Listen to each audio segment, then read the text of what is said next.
Good morning, I'm WaywornWyrm, and welcome to my channel, and welcome back to my reading of A Study in Scarlet. We are on Part 2, Chapter 4, A Flight for Life. On the morning which followed his interview with the Mormon prophet, John Ferrier went into Salt Lake City, and having found his acquaintance, who was bound for the Nevada mountains, he entrusted him with his message to Jefferson Hope. In it he told the young man of the imminent danger which threatened them, and how necessary it was that he should return. Having done thus, he felt easier in his mind, and returned home with a lighter heart. As he approached his farm, he was surprised to see a horse hitched on each of the posts of the gate. Still more surprised was he on entering to find two young men in possession of his sitting room. One, with a long, pale face, was leaning back in the rocking chair, with his feet cocked up upon the stove. The other, a bull-necked youth with coarse, bloated features, was standing in front of the window with his hands in his pockets, whistling a popular hymn. Both of them nodded to Ferrier as he entered, and the one in the rocking chair commenced the conversation. "Maybe you don't know us," he said. "This here is the son of Elder Drebber, and I'm Joseph Stangerson, who traveled with you in the desert when our Lord stretched out his hand and gathered you unto the true fold. As he will all nations in his own good time," said the other in a nasal voice. "He grindeth slowly, but exceedingly small." John Ferrier bowed coldly. He had guessed who his visitors were. "We have come," continued Stangerson, "at the advice of our fathers, to solicit the hand of your daughter for whichever of us might seem good to you and to her. As I have but 4 wives, and brother Drebber here has 7, it appears to me that my claim is the stronger one." "Nay, nay, brother Stangerson," cried the other. "The question is not how many wives we have, but how many we can keep. My father has now given over his mills to me, and I am the richer man." "But my prospects are better," said the other warmly. "When the Lord removes my father, I shall have his tanning yard and his leather factory. Then I am your elder and higher in the church." "It will be for the maiden to decide," rejoined young Drebber, smirking at his own reflection in the glass. "We will leave it all to her decision." During this dialogue, John Ferrier had stood fuming in the doorway, hardly able to keep his riding whip from the backs of his 2 visitors. "Look here," he said at last, striding up to them. "When my daughter summons you, you can come. But until then, I don't want to see your faces again." The 2 young Mormons stared at him in amazement. In their eyes, this competition between them for the maiden's hand was the highest of honors to both her and her father. "There are 2 ways out of this room," cried Ferrier. "There is the door, and there is the window. Which do you care to use?" His brown face looked so savage, and his gaunt hands so threatening, that his visitors sprang to their feet and beat a hurried retreat. The old farmer followed them to the door. "Let me know when you have settled which it is to be," he said sardonically. "You shall smart for this," Stangerson cried, white with rage. "You have defied the prophet and the council of 4. You shall rue it to the end of your days." "The hand of the Lord shall be heavy upon you," cried young Drebber. "He will arise and smite you." "Then I'll start the smiting," exclaimed Ferrier furiously, and would have rushed upstairs for his gun, had not Lucy seized him by the arm and restrained him. Before he could escape her, the clatter of horses' hooves told them that they were beyond his reach. "The young canting rascals!" he exclaimed. wiping the perspiration from his forehead. "I would sooner see you in your grave, my girl, than the wife of either of them." "And so should I, father," she answered with spirit, "but Jefferson will soon be here." "Yes, it'll not be long before he comes. The sooner the better, for we do not know what their next move might be." It was indeed high time that someone capable of giving advice and help should come to the aid of the sturdy old farmer and his adopted daughter. In the whole history of the settlement, there had never been a case of such rank disobedience to the authority of the elders. If minor errors were punished so sternly, what could be the fate of this arch-rebel? Ferrier knew that his wealth and position would be of no avail to him. Others, as well known and as rich as himself, had been spirited away before now, and their goods given over to the church. He was a brave man, but he trembled at the vague, shadowy terrors which hung over him. Any known danger he could face with a firm lip, but this suspense was unnerving. He concealed his fears from his daughter, however, and affected to make light of the whole matter, though she, with the keen eye of love, saw plainly that he was ill at ease. He expected he would receive some message or remonstrance from Young as to his conduct, and he was not mistaken, though it came in an unlooked-for manner. Upon rising the next morning, he found, to his surprise, a small square of paper pinned onto the coverlet of his bed just over his chest. On it was printed, in bold, strangling letters, "29 days are given for your amendment, and then..." The dash was more fear-inspiring than any threat could have been. How this warning came into his room puzzled John Ferrier sorely, for his servants slept in an outhouse, and the doors and windows had all been secured. He crumpled the paper up and said nothing to his daughter, but the incident struck a chill into his heart. 29 days were evidently the balance of the month which Young had promised. What strength or courage could avail against an enemy armed with such mysterious powers? The hand which fastened that pin might have struck him to the heart, and he should have never known who had slain him. Still more shaken was he the next morning. They had sat down to their breakfast when Lucy, with a cry of surprise, pointed upward. In the center of the ceiling was scrawled, with a burned stick apparently, the number 28. To his daughter it was unintelligible, and he did not enlighten her. That night he sat up with his gun and kept watch and ward. He saw and heard nothing, yet in the morning a great 27 had been painted upon the outside of his door. Thus day followed day, and as sure as morning came, he found that his unseen enemies had kept their register, and had marked up in some conspicuous position how many days were still left to him out of the month of grace. Sometimes the fatal numbers appeared upon the walls, sometimes upon the floors. Occasionally they were on small placards stuck upon the garden gate or the railings. With all his vigilance, John Ferrier could not discover whence these daily warnings proceeded. A horror which was almost superstitious came upon him at the sight of them. He became haggard and restless, and his eyes had the troubled look of some hunted creature. He had but one hope in life now, and that was for the arrival of the young hunter from Nevada. 20 had changed to 15, and 15 to 10, but there was no news of the absentee.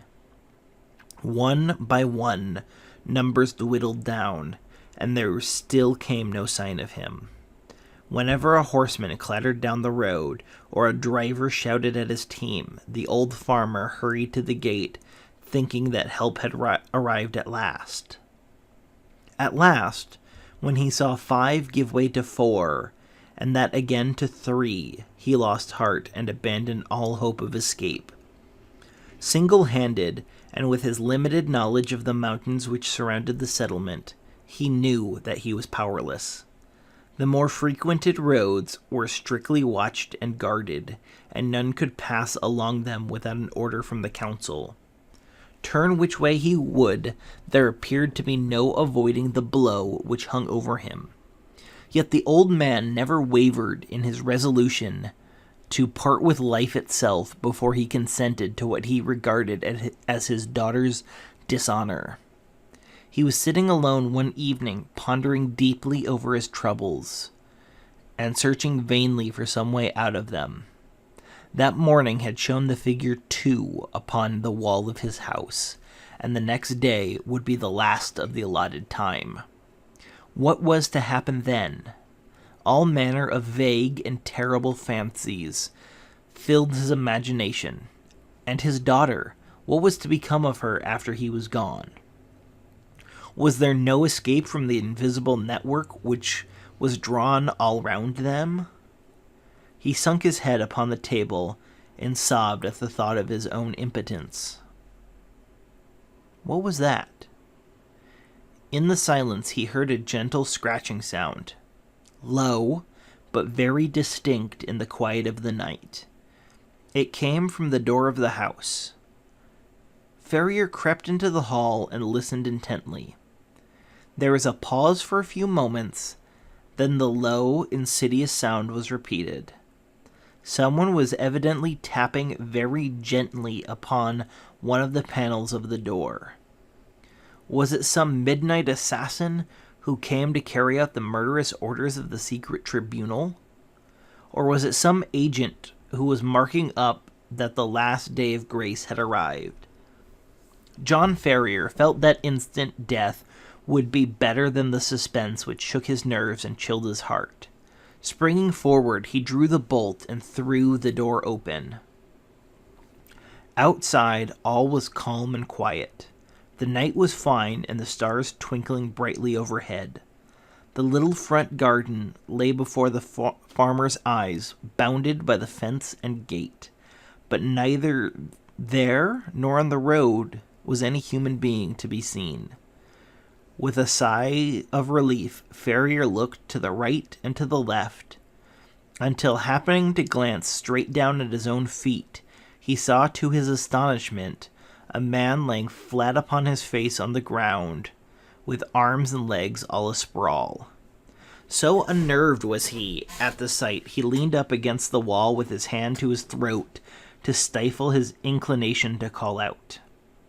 His first thought was that the prostrate figure was that of some wounded or dying man. But as he watched it, he saw it writhe along the ground and into the hall with the rapidity and noiselessness of a serpent.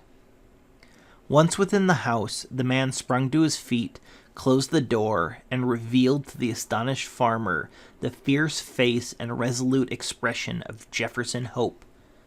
"Good God!" gasped John Ferrier. "How you scared me! Whatever made you come in like that?" "Give me food," the other said hoarsely. "I've had no time for bite or sup for 48 hours. He flung himself upon the cold meat and bread which were still laying upon the table from his host's supper, and devoured it voraciously. "Does Lucy bear up well?" he asked when he had satisfied his hunger. "Yes, she does not know the danger," his father answered. "That is well. The house is watched on every side. That is why I crawled my way up to it. They may be darned sharp, but they're not quite sharp enough to catch a Washoe hunter." John Ferrier felt a different man now that he realized that he had a devoted ally. He seized the young man's leathery hand and wrung it cordially. "You're a man to be proud of," he said. "There are not many who would have come to share our danger and our troubles." "You've hit it there, pard," the young hunter answered. "I have a respect for you. But if you were alone in this business, I'd think twice before I put my head in such a hornet's nest. It's Lucy that brings me here. And before harm comes to her, I guess there'll be one less of the Hope family in Utah." "What are we to do? Tomorrow is your last day, and unless you act tonight, you are lost. I have a mule and 2 horses waiting in the Eagle Ravine. How much money have you?" 2,000 in gold and 5 in notes." "That'll do. I have as much more to add to it. We must push for Carson City through the mountains. You had best wake Lucy. It is as well that the servants do not sleep in the house." While Ferrier was absent, preparing his daughter for the approaching journey, Jefferson Hope packed all the edibles that he could find into a small parcel and filled a stoneware jar with water, for he knew by experience that the mountain wells were few and far between. He had hardly completed his arrangements before the farmer returned with his daughter all dressed and ready for a start. The greeting between the lovers was warm but brief, for minutes were precious and there was much to be done. "We must make our start at once," said Jefferson Hope, speaking in a low but resolute voice, like one who realizes the greatness of peril but has steeled his heart to meet it. "The front and back entrances are watched, but with caution we may get away through the side window and across the fields. Once on the road, we are only 2 miles from the ravine where the horses are waiting. By daybreak we should be halfway through the mountains." "What if we are stopped?" asked Ferrier. Hope slapped the revolver butt which protruded from the front of his tunic. "If they are too many for us, we shall take 2 or 3 of them with us," he said with a sinister smile. The lights inside the house had all been extinguished, and from the darkened window Ferrier peered over the fields which had been his own, which he was now about to abandon forever. He had long nerved himself to the sacrifice, however, and the thought of the honor and happiness of his daughter outweighed any regret at his ruined fortunes.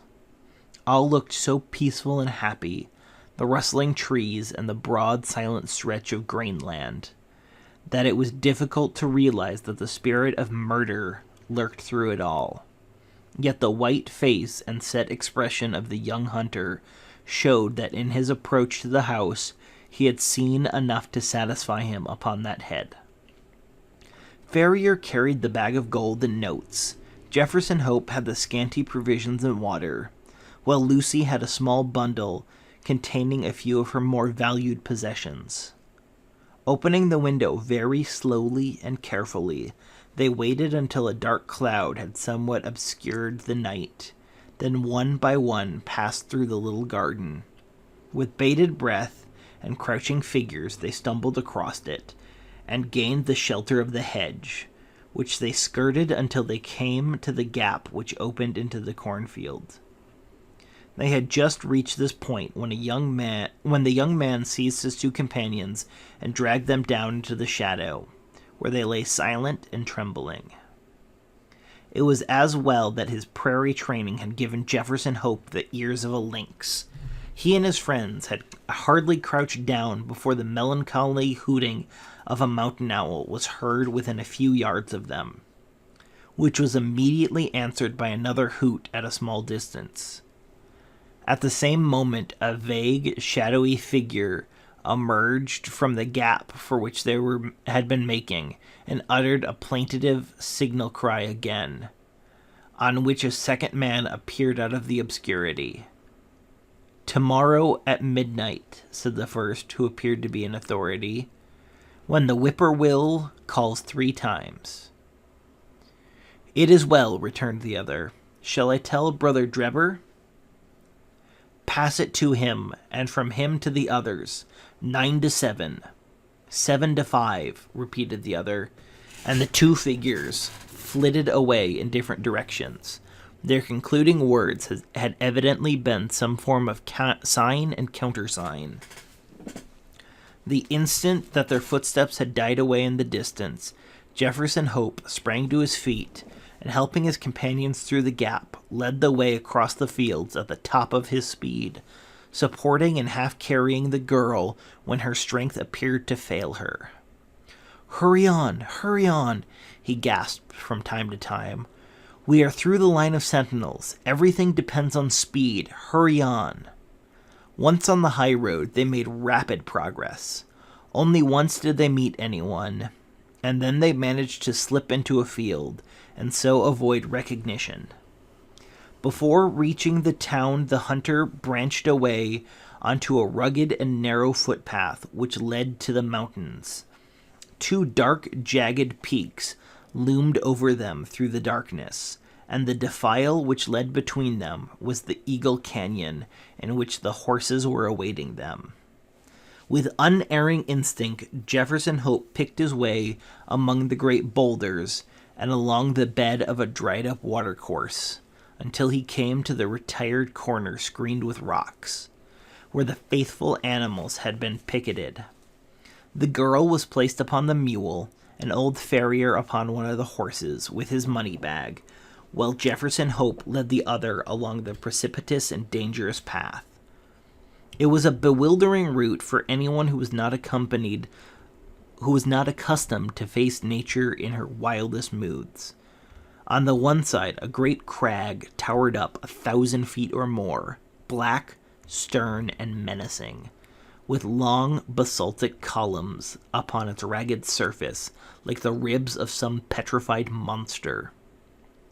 On the other hand, a wild chaos of boulders and debris made all advance impossible. Between the two ran irregular tracks, so narrow in places that they had to travel in Indian file, and so rough that only practiced riders could have traversed it at all. Yet, in spite of all dangers and difficulties, the hearts of the fugitives were light within them, for every step increased the distance between them and the terrible despotism from which they were fleeing. They soon had a proof, however, that they were still within the jurisdiction of the saints. They had reached the very wildest and most desolate portion of the path when the girl gave a startled cry and pointed upward. On a rock which overlooked the track, showing out dark and plain against the sky, there stood a solitary sentinel. He saw them as soon as they perceived him, and his military challenge of, "Who goes there?" ran through the silent ravine. "Travelers for Nevada," said Jefferson Hope, with his hand upon the rifle which hung by his saddle. They could see the lonely watcher fingering his gun, peering down at them as if dissatisfied at their reply. "By whose permission?" he asked. "The Holy Four," answered Ferrier. His Mormon experiences had taught them that that was the highest authority to which he could refer. 9 to 7, cried the sentinel. 7 to 5, returned Jefferson Hope promptly, remembering the countersign which he had heard in the garden. "Pass, and the Lord go with you," said the voice from above. Beyond his post, the path broadened out, and the horses were able to break into a trot. Looking back, they could see the solitary watcher leaning upon his gun, and knew they had passed the outlying post of the chosen people, and that freedom lay before them. Thank you so much for listening to the 4th chapter of the 2nd part of A Study in Scarlet. Make sure to tune in next Saturday, where we get to Chapter 5, The Avenging Angels. And make sure to tune in tomorrow night on my Twitch channel, which you can find a link to in the description below, where a group of us play The Curse of Strahd at 6:30 p.m. Pacific. Thank you.